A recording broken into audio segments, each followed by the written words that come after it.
of introducing a distinguished guest, Sri Jamli Kiran Garu, producer. Please, brand exchange వ్యవస్థాపకుడు మరియు సిఇఓగా వారు వ్యూహాత్మక branding రంగంలో అగ్రగామిగా స్థిరపడ్డారు.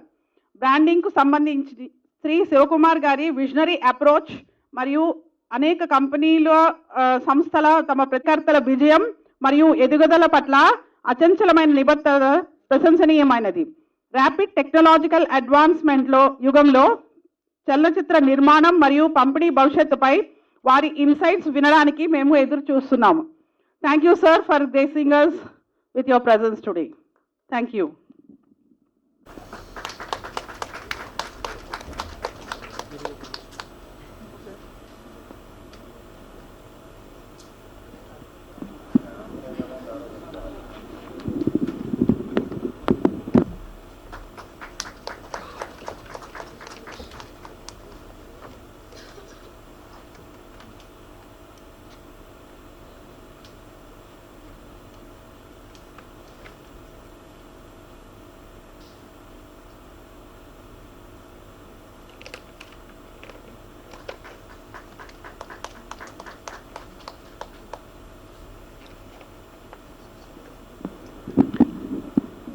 I need a big applaud from audience.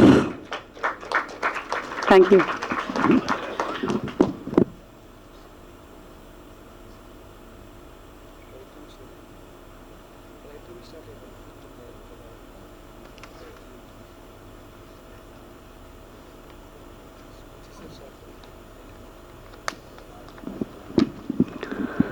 ప్రకాశించే దీపాన్ని చూడటం చాలా దైవత్వంగా మరియు ఆనందంగా అనిపిస్తుంది. అలాగే ఈరోజు సెషన్లోకి అతిథులు ఎంత గ్లో తీసుకురాబోతున్నారో సింబాలిక్గా ఉంది.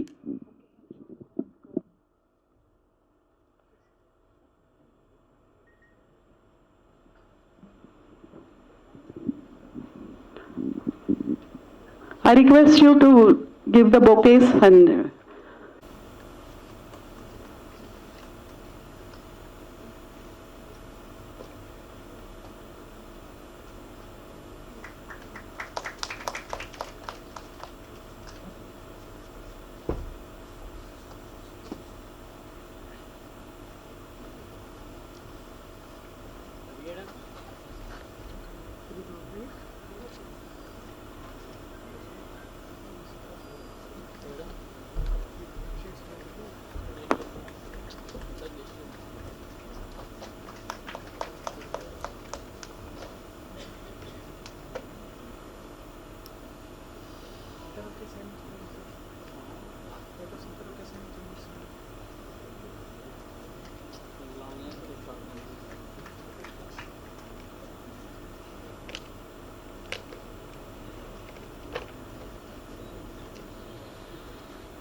thank you, Vijay Garu. Now, may I request all the guests to take warm welcoming even for us actually. So we did a program in Kerala, we did a program in Karnataka, and of course we did a program in Tamil Nadu. But Hyderabad is very special, very, very special. We never ever expected this type of a tremendous audience response. Actually, we were, it was overwhelming for us. And of course, that's the reason my first slide itself, sincere thanks to all the film fraternity here. And I take this pride, okay, I don't see in any industry they will start with a thanks note. We are the only person, even in international cinemas don't does this. We as a producer, first we will put a thanks note and then we will start the film. So we are the people of gratitude. So with the same gratitude, I would like to thank the guests who are here and also the entire film fraternity people who are really interested to hear about what is happening around us, what is the transformation which is happening around us. So I welcome you all for this wonderful session with a very good thanks note from bottom of my heart. Thank you everyone.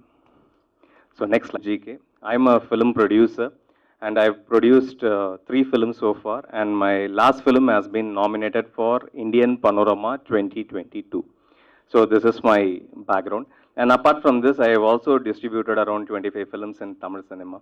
So this is my quick background. Then how this has happened is a different story altogether. So once I done my film, my first film worked out very well, and second film, of course, it pulled me out. Second film was a disaster. It didn't work out very well, and third film worked out very well. So and now I'm just rethinking on what is happening around us. Okay, I did a film and I invested the money into the film, and once it comes out, fine. If it doesn't comes out, what happened? What happened to our life? Why there is no security for us as a producers? Even though we pay GST, even though we pay tax, even though we do all those stuff, why we are not recognized into the industry? I don't know any producer will get a credit card. I don't know any producer will get a proper recognition as other industry people gets. Okay, we understand there is a instability is there. There is no proper challenges. There is a lot of proper challenges. Is there? There is no consistency. Yes, it is all there. But apart from that, there is a very key thing is there. We are investing our intellectual. We are investing our intellectual ideas and building a product. If you ask me, it has a value, and I will say yes, we have 100% value for the intellectual we invest. So we have a detailed session with Bharat sir on that. I'm not going to cover on those areas, but I'm going to talk about the emotion which I came across and my co-founder Vijay. We both came across. That is what I will say. So this is my background, and of course Vijay is most probably everyone will be familiar about Vijay. So he has a corporate background basically. So he was traveling, he was working with Deloitte, he was working with CTS, and he has a broad international experience on technology basically. So how technology is taking care, how technology is transforming in all those areas. Vijay has a broad experience in those areas. So we were discussing, we got some time during COVID. I will say thanks to COVID. COVID is a global reset for everything. So we were discussing that why these things are happening, what are all the transformations can be done in this industry, and what is the recent technology changes which was happening. So at that point of time, Vijay was talking about the blockchain, and we were also more listening to a new technology which has been emerging called blockchain. This technology is this technology is disrupting each and every industry. So why can't film industry? Why not film industry? So that's the idea where we picked up. So what is the challenges generally a producers face? And before we enter into our idea, we want to understand how film industry, especially film business, we talk about only the creation part. This session, I want you to remove all your creativity and leave it outside. Better just focus on film business and what all the transformations has been happening in this film business context. Okay, I have just plotted into three different points. One is film business 1.0, which is, we will call it as a traditional format. Film industry started in the year 1913. From 1913 to 2000, we can classify, we can call this as a traditional form of filmmaking. There was studios, there was producers, there was directors. It was working like a family. That was the culture which was happening between the traditional format of film business 1.0. And in film business 2.0, digitalization transformed.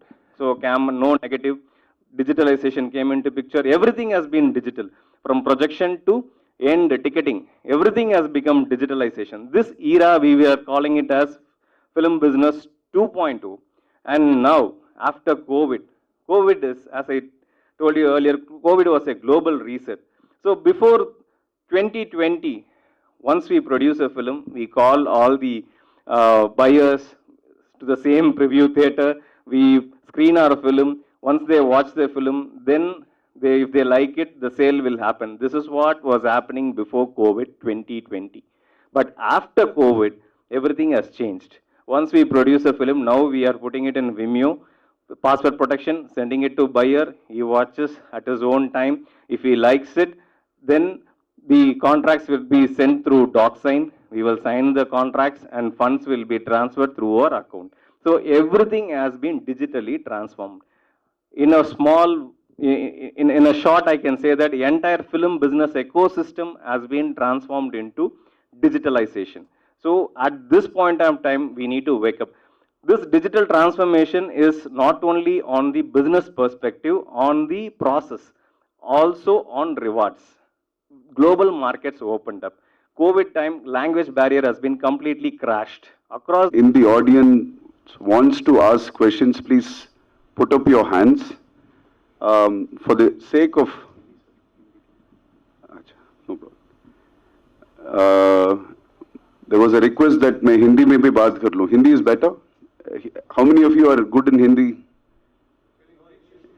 English is better. Okay, ठीक है. And if this lights can be dimmed, I can have a better interaction. I'm not the person who is the actor here. Yeah, if we can dim these lights, it will be much better, and the screen will be. ये बंदी कर दो आप. हाँ, bounce, not on the face. पूरा. और थोड़ा ऊपर कर दीजिए. हाँ, thank you. And उसको भी कर दीजिए. That one also. No, I'm good. Don't worry. So, how many of you on the floor today are producers? Okay, that's like almost all of you. Directors? Okay, that's half and half. So I believe the directors are also producers are also directors. Self-production, self-direction, that's very good. So very briefly, I do, as a child, had very many interactions with movie theatre because my aunt, they had 3 theatres in a very small town called Nagapatnam. I was trying to explain that during the interval time, I was given the task of re-rolling the reel. If I re-roll the reel for 2 shows, I'll get an ice cream free.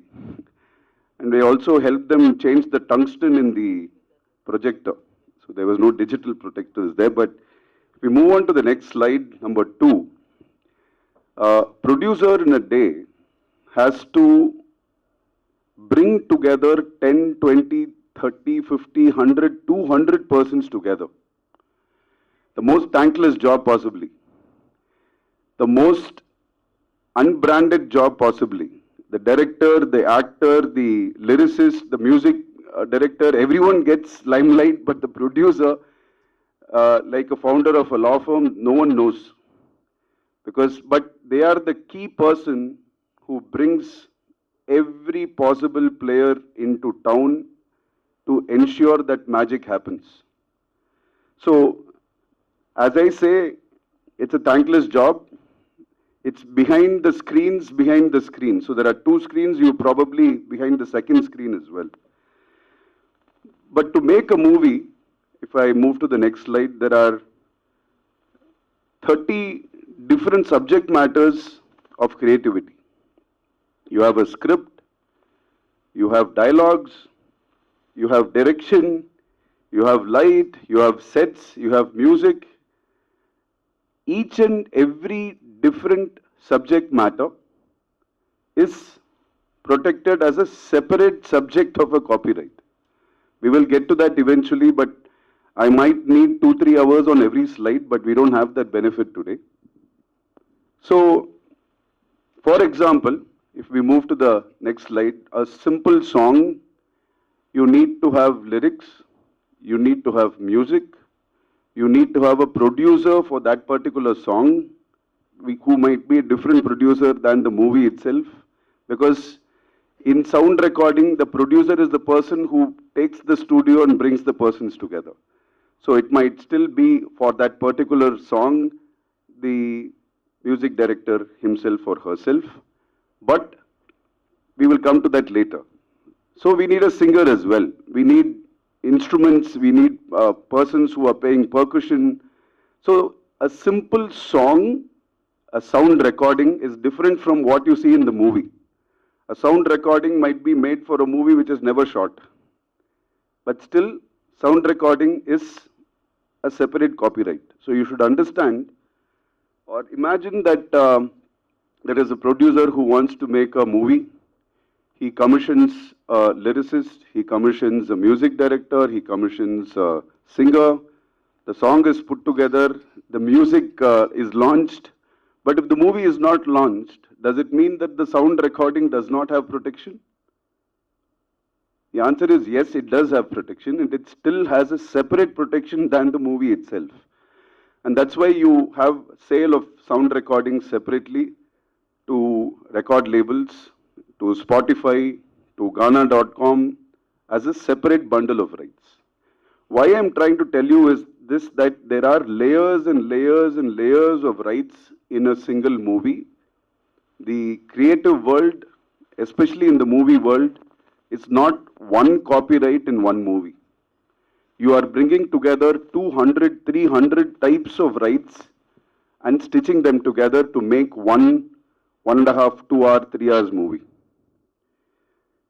So if you look at what is being protected, the protection, length of the protection is about 60 years after the movie is produced and released. So you have the capability of monetizing it before it goes on to the public. So in the US, as you all know, Walt Disney, when most of their early production was coming out into the public, they extended the term for copyright by another few years so that Walt Disney has extended period of production for those subject matters. So the underlying works, as I said, in a film can be the script, can be the lyrics, can be the dialogue, can be the first look poster, the set design, multiple things. So all these, when put together, as I would say, imagine it's a rainbow cake. A cake having 7, 8, 9, 10 layers of colors in it. And then you slice through that cake and you have 6 or 7 different horizontal layers of rights as well. Moving on, you might wonder if registration is compulsory. We have in the same issue in Karnataka, Bombay, Chennai, Kerala, Hyderabad. Producers or the story writers go and say that I have written a story and I have gone and registered it in the council. And invariably 1 week or 2 weeks before the movie release, there will be a proceeding before a court saying that my story is being copied, and see my registration that I have got before the Producers Council. So if we move to the next slide, the registration part, the Producers Council is a very traditional way of going. Yes, all of us are in the industry. You have Producers Council, you have Directors Association, you have Film Chamber, but we are all a voluntary body here. We are not a legal body. The only place where you can go register a copyright is the Copyright Office, which is in Delhi. Of course, you can go directly, but it happens through online. You need to have some experienced hands to go and register it. It's very, very cheap. It comes within 3 to 4 months. It comes at a cost of a few thousand rupees. So the difference between registration before the Copyright Office and registration before a Producers Council is the Producers Council or the Directors Council or the Film Chamber can possibly ask for a hearing, a discussion. They might read the script, they might see the movie and give their opinion whether it is similar or not. But in an art world, if 60% is same, 40% is different, they will say, no, it's a different story. But in a legal world, it might be different because substantial copying is enough. We will show some examples of cases which have been filed in the past. But what all can be registered? You can take the dialogue and register it separately. You can take the script and register it separately. You can take the entire movie and register it separately. You can take the songs as sound recording and register it separately. But registration is not compulsory. If you do not apply for it, if you do not register it, it's absolutely okay. But if you go to a court and you want to sue someone, it is very, very easy to tell the court, look, I have gone before the Copyright Office and registered it. They have given me a certificate, this is the proof. So proving that you are the owner is easier if you have a registration, but as I said, it is not at all compulsory. But it's better if in case you want to have it done. The next slide, please. So in this, I would like to show that there is a dichotomy. In copyright law, there is always a creator or an author, and then there is a owner. So I always love to give this example. If I want to go abroad, the first thing I do is to take a photo of visa. Passport size photograph for UK visa, for US visa, EU visa. If I walk into a photo studio, the person has a camera, she or he takes a picture of me. That photo he takes in his camera of me belongs to me, because I ask him to take it and I pay him to take a photo of me. Similarly, in wedding photography, I mean, it's been a while since I got married, but I don't want to do it again. But wedding photography, you have photographers who come and take photographs of the event. That is paid for them to come and take picture of us who are going through the function. Or today we have so many 3 or 4 photographers who are amongst us. These are all paid commissioned work. But if the same photographer takes the same camera, goes outside the studio, and when I'm standing on the road eating ice cream and he's shooting a picture of me, from that time onwards, he becomes a freelancer, and anything he takes which is not commissioned for belongs to him. Because I have not asked him or her to take a picture of me outside the studio. Is this clear? Anyone's confused? Similarly, a producer, when he or she goes and asks for a lyricist, a scriptwriter, music director, set director, location person, everyone is being asked to do something by the producer. They might be the creator and author, but the producer is the owner. Is there clarity on this? So the dichotomy we talk about is who is the creator, who is the owner. The creator is always the person who writes the lyrics or writes the song, writes the music. The creator is always the author. That cannot be changed. That's why you have those credits which run in a movie at the end saying that who created what part of the movie. But the producer, by virtue of asking them to create it, becomes the first owner. But the best part is you need to record all these things in an agreement. If you don't do it in an agreement, there are presumptions in copyright law which will presume to the contrary. So you need to undo those negative covenants as well. So state the obvious and ensure that your agreement does not reverse the rights which otherwise you hold on to. So next slide, please. So if you look at this list, this is not the one, sir. The previous one, if possible. Because I made it in PPT, but we are in a studio, so they changed it to PDF. So the PowerPoint slides. Sir, can you go back one slide? Okay, not also this. That list, 16, please.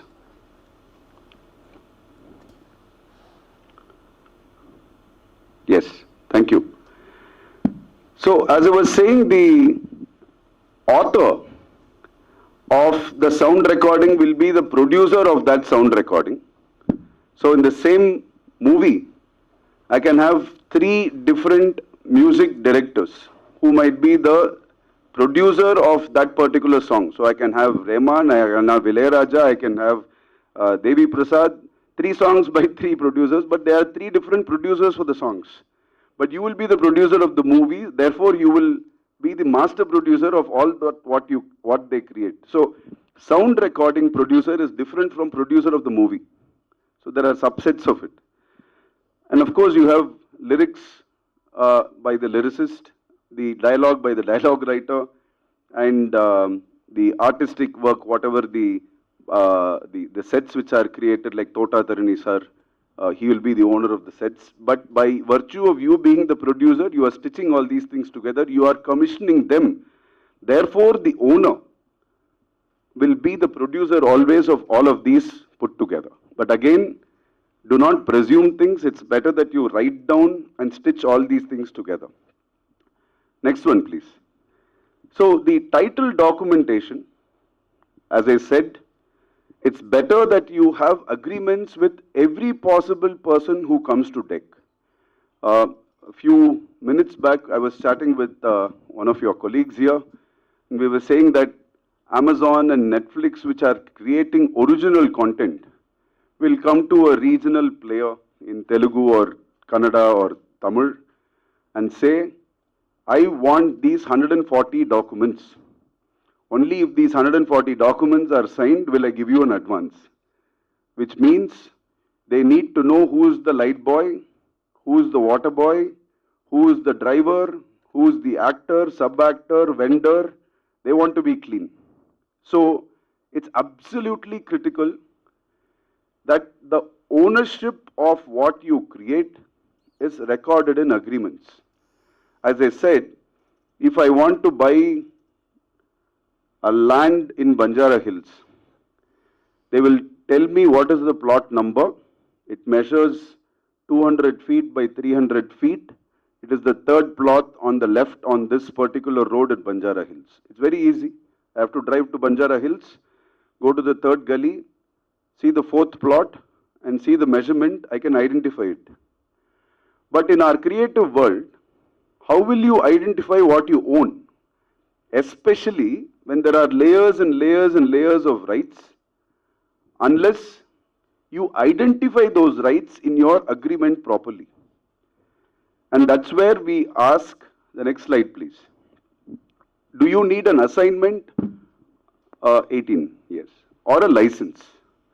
There are times when there is a third party song or a third party movie clip or a third party dialogue which comes in your movie. Those times you might need a license.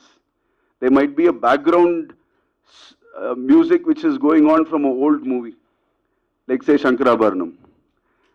But it is not meant, you did not create it, but you need a license at that point of time when you are not the creator, when you are not the owner. You definitely require an assignment or a license. But when you are the creator or the owner, you don't need them. That's a very simple flow chart, which is very easy to understand. It's not complicated. So what all the clauses which you would like to, next slide please, cover by the agreements is, what is my right? How long do I have that right? Where all do I have that right? Who do I want to give that right to? So do I have the dubbing rights? Do I have the remake rights? Do I have satellite rights? Do I have OTT rights? Do I have it for 10 years? Do I have it for 15 years? If I give it away for 10 years, does it come back to me?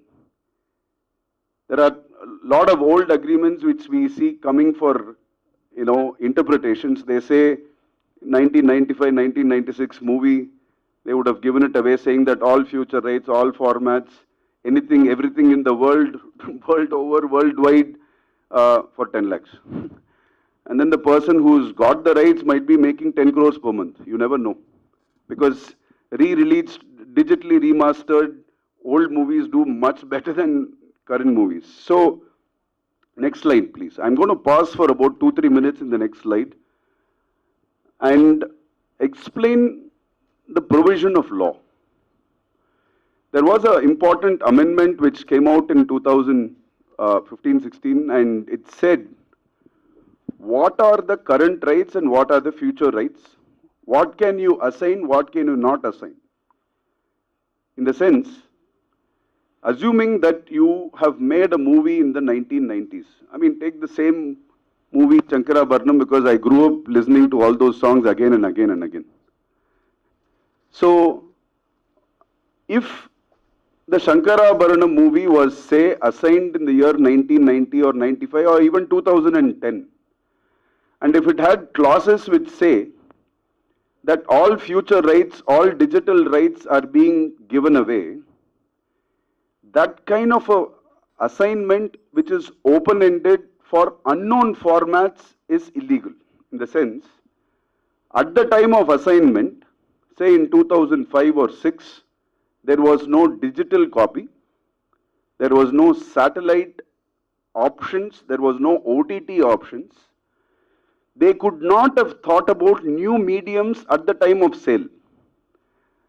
Unlike your plot of land example which I talked about, you can sell a land, but you can't say, I have sold the 300th floor which I will build in 2025, that floor belongs to you, because it's non-existing today, right?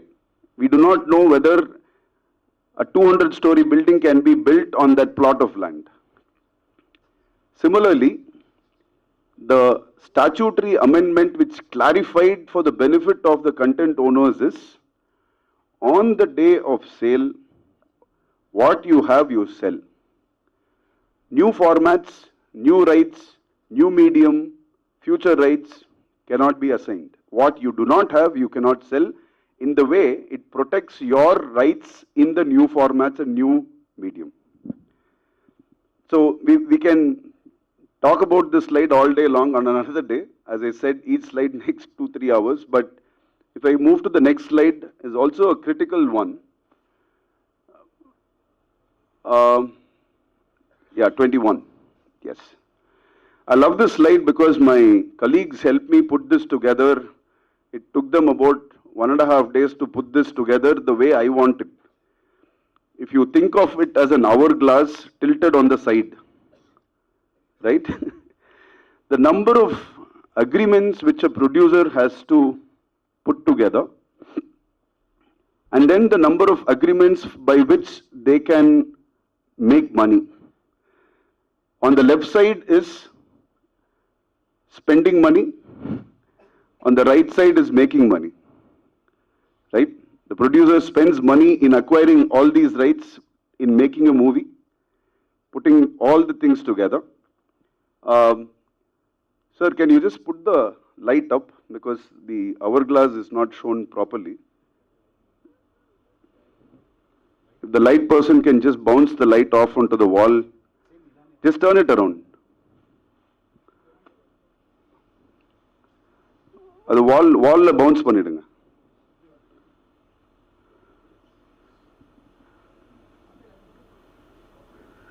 Yeah, perfect. So I don't know if the hourglass, it's much better on my iPad here. But anyway, I'm only saying that as a producer, you have to collect literary works, you have to collect musical works, sound recording, dramatic works, agreements with cinematographers on the left side. That's all. That's the P&L or the balance sheet of it. Your liabilities are on the left, your assets are on the right. So the flow out rights are for reproduction, recreation, dubbing, Telugu to Bhojpuri, Bhojpuri to Assamese, Assamese to OTT rights, or say only Malaysia rights, or you can say only in USA, only in Canada. You can restrict what you want, where you want to sell, whether it is whether you want to retain your sound recording rights or you want to give it away to labels. And within the sound recording, you have option of live performances or DJ kind of licenses. So many different ways in which you can actually make money out of here, like sports events, concerts, live, etc., etc. I mean, it can keep going on, whether it's distribution for exhibition in a theater or even for exploitation inside the flights, right? So it can be anywhere. So it's kind of overwhelming, but technically speaking, on an average, I was told it takes about 150 to 200 agreements to do a movie. I don't know how many we have. As a industry, probably 2-3. Last I know of interaction with very senior members from further south down in Tamil Nadu and Kerala, they say, sir, avlolam kaasu illa, sir. We won't spend on legal. We do only 2 or 3. It is there from last 10 years. We just change the name of the title and move it off, right? Anyway, moving on. You need to start understanding that if you are a company, if you are a producer, if you have made, say, like GK made 3 movies, colleagues, some have made 5, some are veterans who've made 40, 50 movies. What is your asset? Is it the bungalow you have? Is it the shares you have put in the mutual funds? Is it the car you drive? Of course not. Your lifelong asset are those 3, 5, 10, 40 movies which you have to monetize, you have to license, you have to make money out of. The negative way of saying is exploited. It might have a negative way, but it is exploitation. Who has the right to copy your work? That's copyright. You can monetize by giving out the right to copy.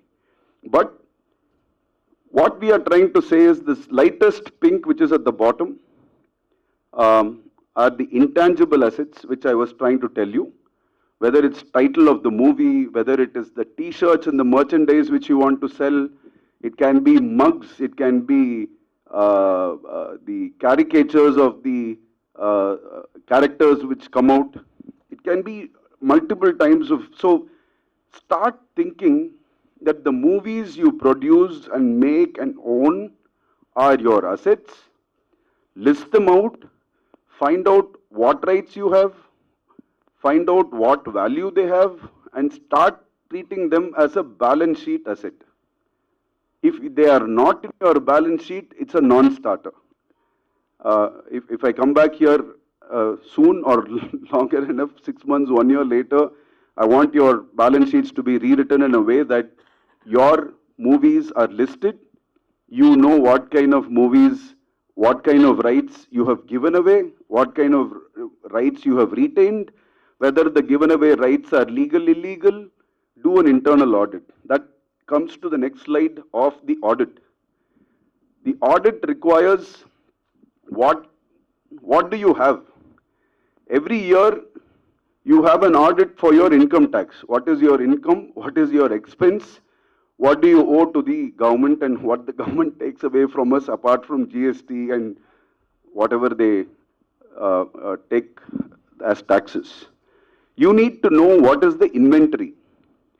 And in the inventory of the movies you have made, what are the types of rights you have? And what is the territory of rights? What is the term of rights? What is the marketing rights you have? And the analysis is the most important. Doing an audit is not important. If you have gaps, you need to, so the audit is not only to get a report, but also to finish the entire cycle and say, these are the missing rights, let them get back. I gave away only 10 rights in this movie for 5 years. The person I've given it is exploiting over 5 years, and they are exploiting 16th to 20th right. I'm going to get it back. So that's what the audit would do. So moving on, of course, I don't want to step into GK's time and slides, but as GK was saying that we are in transactional 3.0 world. If you look at a company like YRF, please see they have their own official channel of all the movies they have made, and look at the number of views they have. And they are monetizing it with advertisements on another channel called YouTube. They might have sold OTT rights to someone else, online rights to YouTube. From 2006, they have 3.5 thousand videos, 53 million subscribers, and I don't know, it's like 33 billion views or 330 billion views. My mathematics is bad, I became a lawyer.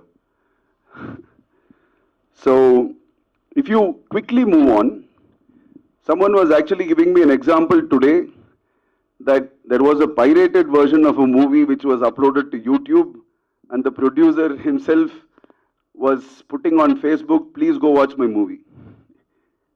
Right? So I was saying it when I was sitting there. So, in at least the OTT platforms, there is a semblance of respect of ownership and copyright. Right? They ask you for 100, 200, 300 documents before it goes on to their platform, because they are also exposed to the copyright violation, infringement risk. So there are, if we go to the next slide, please. There are, if you, I don't know how many of you, raise your hands if you have not studied OTT terms and conditions. How many of you have Netflix subscription? Amazon subscription? How many of you have read all the terms and conditions in those subscriptions? Zero.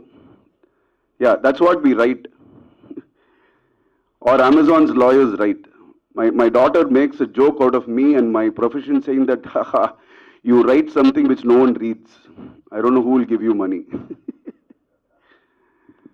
But anyway, they are established players, both Netflix and Amazon. Amazon is was not even in the movie industry. They came from a book industry. They came from a publishing industry.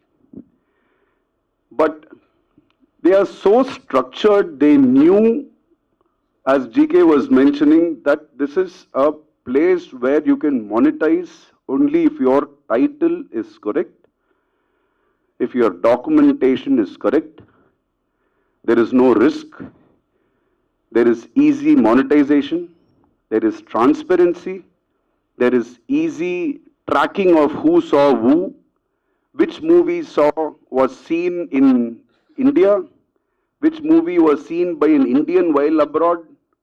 They track everything, geotagged. So, to summarize, I can only ask each of you to pause and visualize. Do you know what you own? Do you know how much do you own? Do you know how to make money?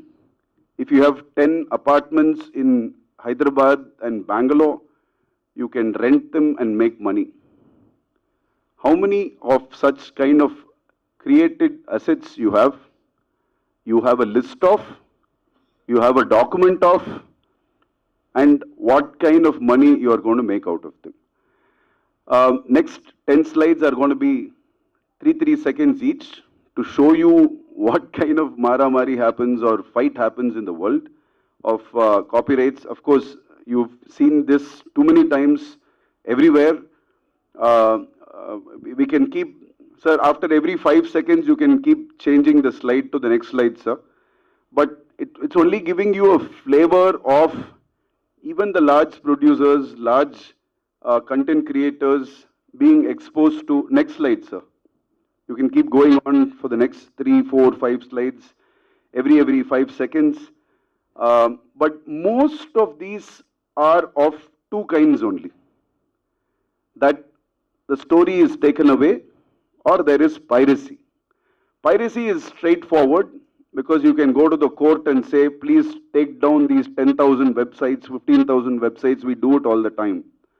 Every time there is a big blockbuster movie or a decent movie which comes out, we go to the court, we tell them these are the 1,000 websites which are pirated websites, please shut them down. We can do that easily. But the subjective part is only when the story claims come or any other claims in the script comes. For example, we know the famous movie Partner, we know the famous movie Hitch, and I'm not here to pass a verdict. I'm a lawyer. I have to be hired by one of the two. But all of us have our own imaginations to see how far it is close or not. But you should understand. I'm going to keep flipping all these so that we don't spend much of time. Sir, if you can come to the slide which looks like an arrow. Uh, Skip all this. Go to 4, sir. 4. Yeah. This arrow 43. Thank you. 43. Yes. Apart from copyright, you should also understand that in modern commerce, you can start understanding that movie titles have also become brands. When I say movie titles or movie character names have become brands, right? We have famous movies from this part of the world which have won Oscars, which have done blockbuster. Every movie is now getting released in 6, 7, 10 different languages, and the character name will be the same everywhere. So I remember in my previous organization, the Sippies were the client of that firm, and Sholay was being, everyone knows Sholay, right, across generations, but there was a movie which was tried to be made as Sholay about 10 years back by Ram Gopal Verma, and the Delhi High Court said no, Sholay is a protectable brand name. It has become so popular that you cannot reuse it. A lot of times you go and register your title of the movie in Producers Council. I don't think that is the right place. You have to go register it before the trademark office, so that it's a brand. So that's a separate, different central government organization. It is not a copyright. So you don't have a copyright in a title of the movie or the name of the character. Those are all brands. So I just wanted to pause here and tell you that these are important. Just go to the next slide, please, to show you how producers and cinematographers have started using movie titles as brands. So Mercel was also applied for and registered a trademark. Ajinomoto, which is actually monosodium glutamate, which is the taste maker, that was misused in one of the movies, and the owners of that brand also moved the court.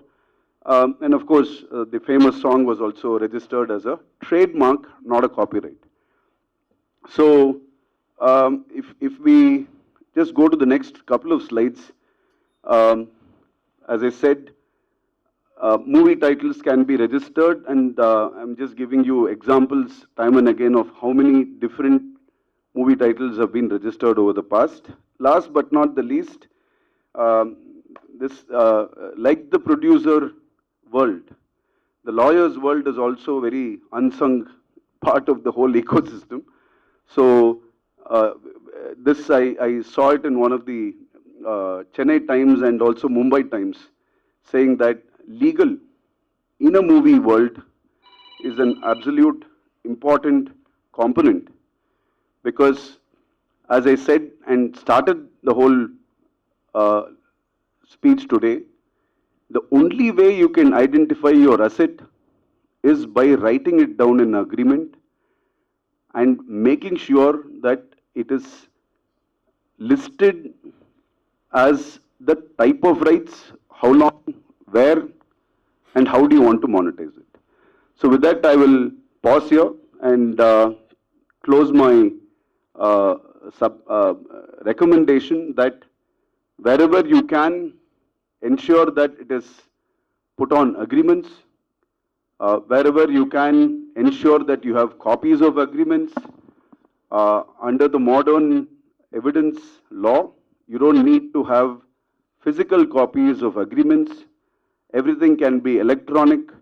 As I said, the Amazon and the OTTs of the world have agreements every day. When you go and buy Swiggy, some chole bhature on Swiggy or dosa on Swiggy, you are entering into an agreement with Swiggy that you will pay them, they will deliver you dosa. But there is no written contract, right? Those are all because of the electronic documentation, electronic agreements. You can sign it digitally, they can sign it digitally, you can save it digitally, and that's precisely what Producer Bazaar and the other team are trying to build and ensure that all your assets are identified in one place so that you can try and see where to monetize it. With that, I'll close my, I don't know whether I have overshot, but clearly overshot. Yeah, thank you. So you have questions, we can have an interactive session. Yeah, we'll take a break, sir, meaning we'll give them 10-15 minutes to digest the complete information we've given them. Post that, we'll have an interactive session. I mean, GK will take for 10 minutes. Post Sure. that, we'll have a Absolutely, Q&A. absolutely. All the buyers and we are meeting all the producers, and there is very important gaps which is there in this industry. So why this? What producer bazaar for existing producers? Now you are a producer. What are all the key things which you have to think about and initiate it? First thing is legal protection, which I told you, copyrights and contracts, which Sir explained.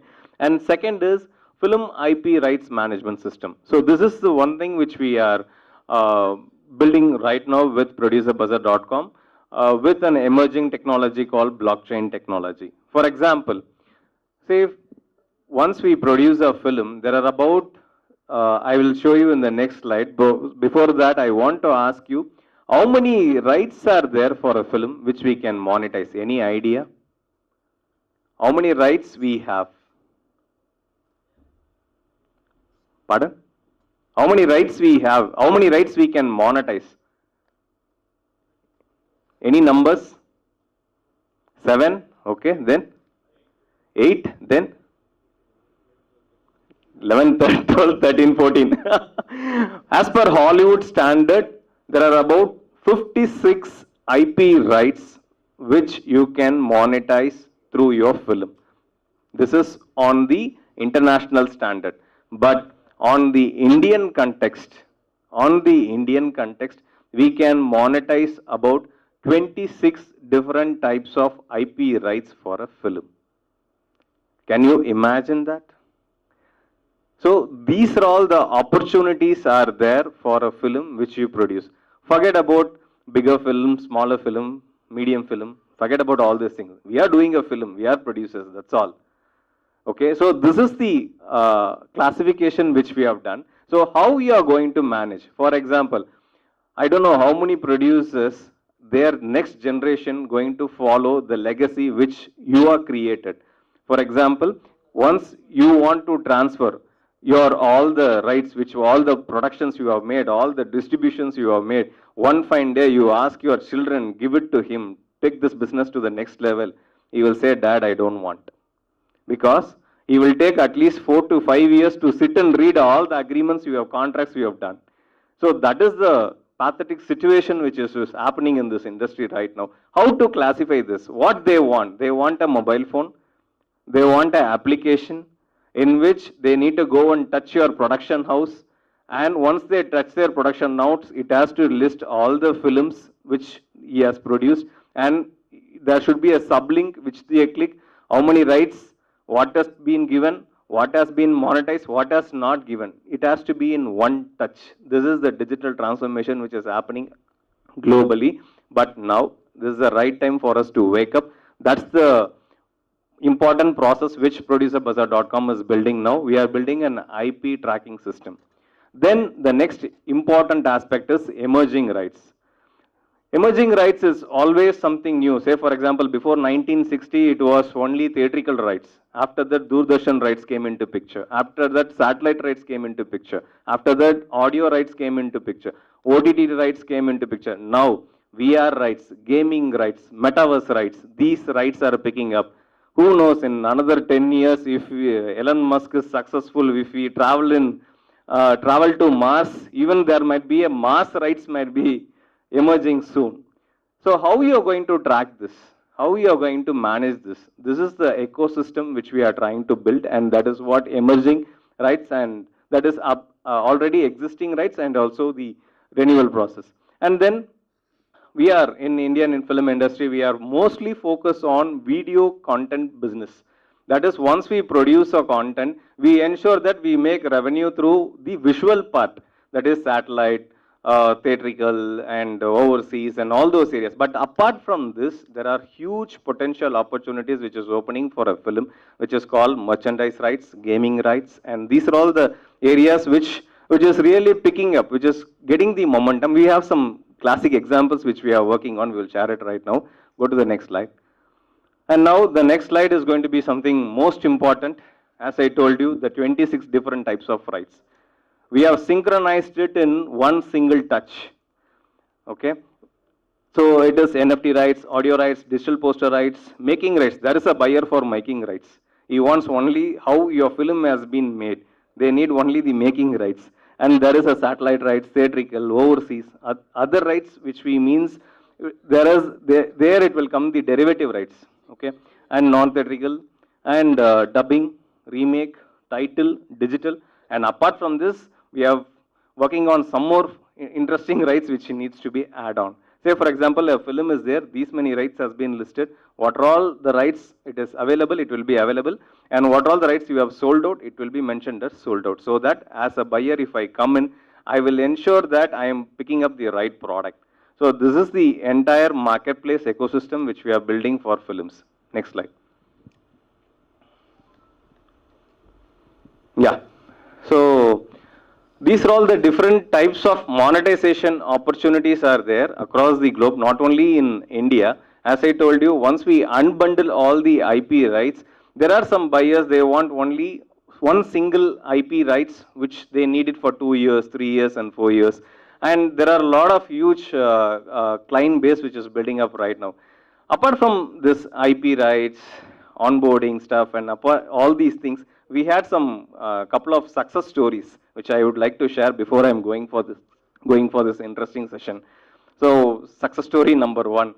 There is a producer, I don't want to mention his name. So he was a top-notch producer. All his 25 films was super duper hit. And now, Shiva, okay. So now I'm not the CEO of producerbazaar.com and all. I'm just a producer. Okay. Just answer me from a producer point of view, that's all. What is brand exchange? What it does? Press that. Press that.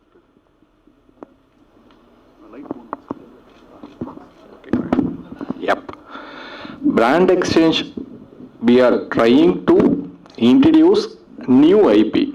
Like, as you said, already they have a 26 IPs in Indian market. We are the first company introducing for the producer for video commerce IP. Like, India already parallelly growing the e-commerce market. By 2027, it's close to $72 billion market size in India. So out of that $72 billion market size alone for video commerce. So that's a IP we are trying to create for the producers. Like it's a like royalty, how they are getting for the songs or whatever the things, right? So we are trying to reduce their outfit cost. Then top of that, we are bringing the new revenue stream for them without disturbing the existing business model or whatever they are getting the revenue. That's a company what we are helping them. So in a way, once I start my production, okay, once the script is locked, so I can come and approach you. Yep. Technically, we are working from the pre-production stage. Okay. So, I mean, as of now, there is any business involved in the pre-production. I mean, nobody is helping to reduce their cost in the pre-production. We are helping them to reduce the pre-production. Then, top of that, there is one thing is their outfit cost is zero. Then again, we are bringing the sponsorship revenue. Third is we are bringing the royalty for the every transaction. Okay. So that's a revenue without disturbing, without any endorsements, without anything. It's only costume, or you are also helping us to get the in-film? Yeah, correct. I mean, as a producer, I mean, we are entered into that this particular outfit model. But unfortunately, there is a Tamil producer asking us to create the transparency for the particular, in-film side. So as of now, how they will be believing for Google AdX? Google AdX is a transparent platform connecting both the sides. Then again, bringing the transparency, and then again, they are getting the revenue model across the line. Wonderful. So for my film, which I'm going to produce, which is cost around 3 crores, and for costumes alone, I might spend around 10%, 5 to 10% max, which is about 15 lakhs, 10 to 15 lakhs. So It's a maximum. yeah, it's a maximum. So we are rich producers. So, Yeah. so you say for example, we are spending around 10 to 15 lakhs for costume. So brand exchange will help us to make that 15 lakhs through brands. Yeah. Technically, we are reducing that zero, make it as a zero. Then the thing is actually we are trying to bring the every transaction revenue top of the transaction. Then we are bringing the sponsorship revenue Okay. based on that artist. Okay. Okay. That's So how in the platform simple works. in simple words, so as I told you, I am going to invest 10 to 15 lakhs for costumes. You will bring brands Correct. and Platform our will be there. hero, heroine, villain, whatever the characters into the film, they will be using that costumes. Okay, and that costumes mentionings will be there. So how the agreements work? We are creating the tripart agreement. Okay. The platform itself, it's a self-serve platform. They need not to like go and search anything. It's a closed Mitra kind of platform. Let's imagine that. Instead of giving the cash, instead of giving the card, they'll give the access to the costume designers. But producer has a dashboard. Okay. They have a whichever the movie they are producing, right? Multiple movies. They'll give the access to the costume designers. Already, costume designers is also part of the game. Okay. They are also within our platform. Okay. So the thing is actually every transaction that will be mapped in the tripart agreement. Okay. Okay. That has to be again accepted by the brands. Brands. That has to be tracked by the transaction. Everything will be mapped. So they need not to bother about that. Okay. So then once the content has been done, the costume, I came to your brand exchange portal, I am selecting the costumes, whatever costumes I want to produce the film, and the costumes has been given by the brands, and the film is ready, and film is going to get released. And this entire 15 lakhs has been sponsored by brands. We will, for understanding purpose, we will take it that. So it has been sponsored by brands. The film is released. Luckily, the shirt got hit. The hero who was wearing the shirt, it got hit. It has become a craze. Like as you said right now, the Allu Arjun shirt was become very famous in The Pattabammal. Muttabamma song. That shirt was become very famous. So once that shirt is very famous and people started using it, youngsters started buying it, how a producer will make revenue from there? As of now, they have a merchandise rights. What is mean that merchandise rights? Merchandise right is nothing but recreating the product, what they used or whatever the mugs, t-shirts or something like they are using. But here is we are not recreating. We are exactly, for example, somebody watching the movie, just imagine, somebody watching the movie, they can buy the product within the screen. Okay. That's a solution what we built. Okay. Okay.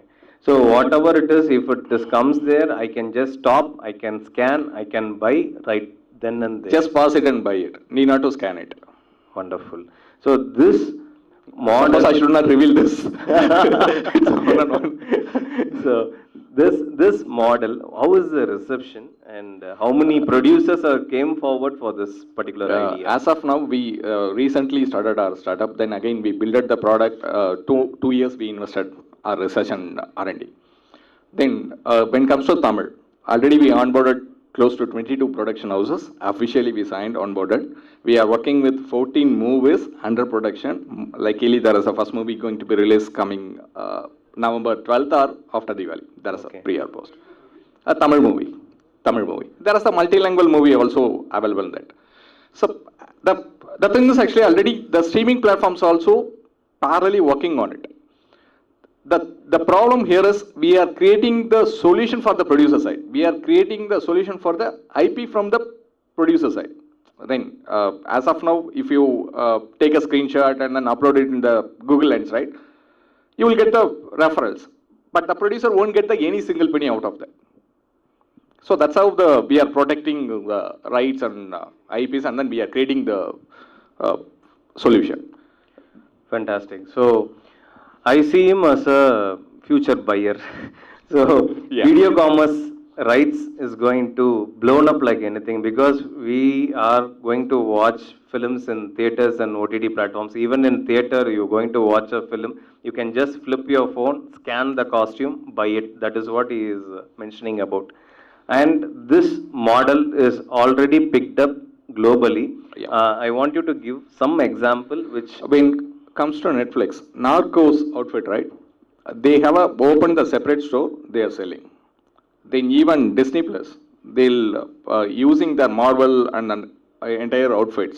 They're also trying to introduce this model for Western countries.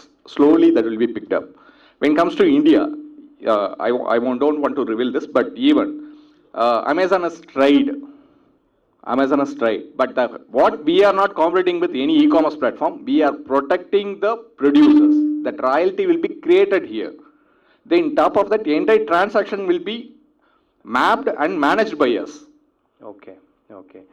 Fantastic, Shiva. I think this, I foresee this as your opening for Hyderabad. And I wish after this session, a lot of producers going to get in touch with you and explore this particular IP rights which is emerging. And thanks for joining us. Thank you so much. Thank you. I hope Ramesh, at least my co-founder, Telugu కొంచెం better. అందరికీ నమస్కారం. Video max our brand exchange మేము start చేసింది దగ్గర 2021లో start చేసాం. అప్పటి నుంచి explore చేసుకుంటూ అసలు ఎట్లా ప్రొడ్యూసర్స్కి ఎక్స్ట్రా రెవెన్యూ క్రియేట్ చేయొచ్చు అన్న ఒక కాంటెక్స్ట్లోనే ఇది చేసుకుంటూ వచ్చాం. సో ఈ ప్రాసెస్లో మేము ఇనీషియల్గా లాంచ్ చేద్దాం అనుకున్నది ఓన్లీ కాస్ట్యూమ్స్ మీదే మేము ఇనీషియల్గా కాన్సన్ట్రేట్ చేసాం.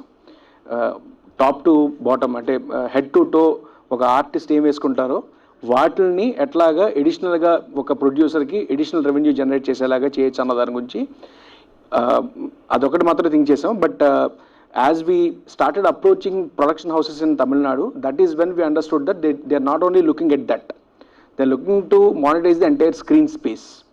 అది ఇప్పుడు ఆల్రెడీ చేస్తున్నారు అని అడిగితే చేస్తున్నారు. కాకపోతే వాళ్ళకి తెలిసిన బ్రాండ్స్ వరకు చేసుకోవడం, లేకపోతే వాళ్ళకి తెలిసిన వాళ్ళ వరకు చేసుకోవడం చేస్తున్నారు. ఎక్స్టర్నల్గా మనం ఇంకా కొత్త బ్రాండ్స్ని ఆన్బోర్డ్ చేసుకోవడం కానీ, లేకపోతే వాళ్ళతో కలిసి పనిచేయడానికి ఒక అవకాశం అన్నది మా ప్లాట్ఫామ్ ద్వారా మల్టిపుల్ బ్రాండ్స్ని రీచ్ అవడానికి, అట్లాగే ప్రొడక్షన్ హౌసెస్ కూడా చాలామందిని కలవడానికి అవకాశం కల్పించడం అన్నది జరుగుతుంది. So broadly this is what we are trying to do. Any questions, we would be happy to answer personally. After this session, we will have the Q&A. We are helping them to 3 crores to 300 crores. There is no any deviation. So our intention is like hereafter, next 2 years or 1 year down the line, all the home screens will be the shopping cart. That's how the entire country will be moving towards into that direction. So we are building the solution, even if somebody watching the theaters in the movie or in the home screens. Thank you, producerbazaar.com and the Telugu Film Chamber for bringing us this kind of an informative session. I think all of us make films, all of us have our challenges, and we are so lost in the process of producing a film and lost in the creative process that we don't even understand that there's so many rights to exploit. And there's so many avenues that we might not even be tapping upon. And I think today was a very informative session by our IP and copyright expert Bharat, and I really thank you guys for bringing him to us. I tried to make a few notes even as I was listening to the entire session, and I'll try to recollect whatever I heard and what I think connects all of us. See, they kept asking us what you should do an audit of what rights you have for the films you've made. I think many of us don't even have any rights, is what we feel. We feel when we finish a film, if we are able to sell the film successfully, that's the biggest achievement. And when we are sitting and negotiating to sell the digital rights or the satellite rights, if the contract has many other ancillary rights written in it, we just sign, because we are more happy to finish the contract and monetize it. I think that's been the way it has been. But having said that, that need not be the future. We are at a cusp, like GK and Vijay explained, we are at 3.0 of this film business, if we can call it. And we are at a stage where I think the markets are maturing for us to break away each right separately and then try and see how we can monetize that. I think earlier to this, the reason why we may not have exerted much on that is we felt that all of that put together, all the effort may not add up to much in terms of monetization. Maybe we were wrong all along, but then at that point in time, it was more important, like I said, to close the transaction, make the film a successful venture and move forward. But things are changing and we also have to build our awareness. And I think this kind of a session is probably a threshold for us to all step forward and understand what can be done. And I was talking to Supriya also earlier. It's nice to see organizations like producerbazaar.com come forward, because many of us producers are lost in the battle of making a film. And if there is a professional team, a professional body which can look into all the rights that we have, who can probably represent us, negotiate for us, and even there, when they represent a larger group of producers, I think their voice only gets stronger with the other party. And I think The participation, at least here, for a full house shows that we all know that this is a very big problem for us.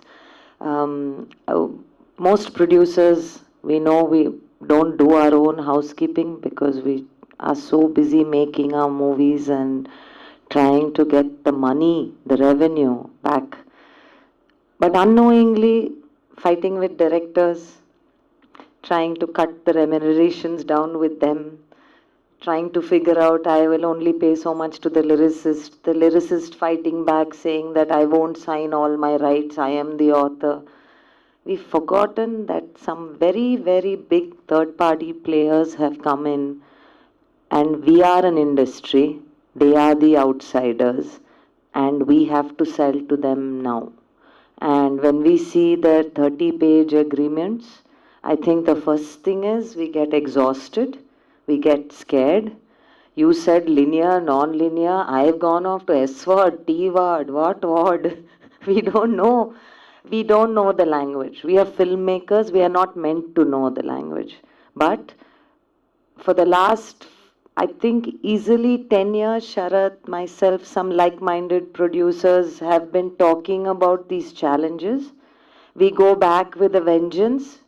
We'll pull out all our agreements. My team is here. We will all challenge each other, saying that I know I have 3 crores sitting in this office somewhere, which we have not exploited. I mean, I know it, that we've had these arguments.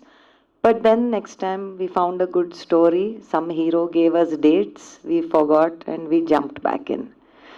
And move on, and move on. So basically we are lazy to do this side of the work. But now our bread and butter has become dependent on this side of the work. We no longer have to be creative producers to be producers.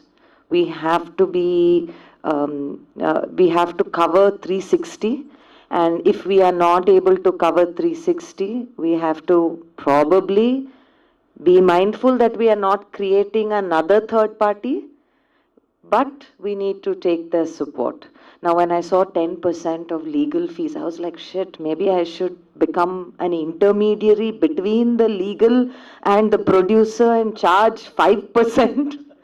Because, so I'm just saying all sorts of thoughts. Thank you, Vijay Garu, and thank you, GK, for coming in and at least opening up the door. Please be kind and generous with us and patient with us, because you are really opening up a box that we are passionate about, but very scared to open it up. Because I don't know what rights I have neglected. Our legacies have neglected. Today, and it's so nice to see there's so many younger producers here. So, I mean, I'm just thinking that there's a new, you were saying, Sharath, that we're at the cusp of it. The cusp of it is also bringing in a new kind of producer, a new kind of filmmaker. So I think that it becomes very important to educate ourselves. Take that time out. Trust me, you should actually call someone from my team here to say every week, once a week, I am saying, somebody's stolen something from us. And the other day it was, what does internet rights mean?